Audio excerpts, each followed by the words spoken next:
গরম ভাতের পাতে এমন মাখো মাখো চিংড়ি দিয়ে এমন একটি শাক পড়ে, তাহলে তো আর কিছুই না। আজ আপনাদের আমি এটাই রান্না করে দেখাবো। আপনাদের বলতে হবে এই শাকটার নাম কি। প্রথমে পরিষ্কার করে রাখা চিংড়ি মাছে মাখিয়ে নিন নুন আর হলুদ গুঁড়ো। এই দেখুন, কি বড় আর টাটকা পাতাগুলো। এগুলোকে ভালো করে ধুয়ে ঝিরিঝিরি করে কেটে একটু নুন দিয়ে সিদ্ধ করে জল ঝরিয়ে রেখেছি।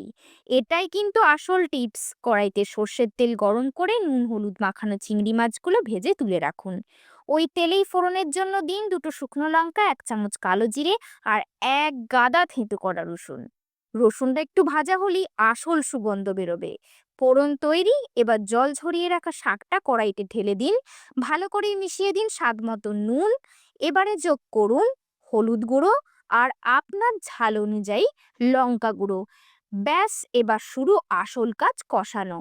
শাকটা একটু মজে এলেই ভেজে রাখা হিরো চিংড়ি মাছগুলো দিয়ে দিন। ভালো করে মিশিয়ে ঢাকা দিয়ে দিন 5 মিনিটের জন্য। সবশেষে স্বাদটা ব্যালেন্স করার জন্য দিয়ে দিন 1 চামচ চিনি। চিনিটা গলে গেলেই খুন্তি দিয়ে ভালো করে নেড়ে নেড়ে শাকটাকে একদম শুকনো করে মাখা মাখা করে ফেলুন। দেখুন কি দারুণ দেখতে হয়েছে।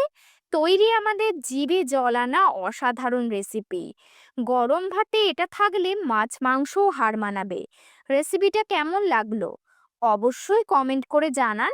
আর এমন ভালো আরও নতুন নতুন রেসিপির জন্য চ্যানেলটি ফলো করতে ভুলবেন না।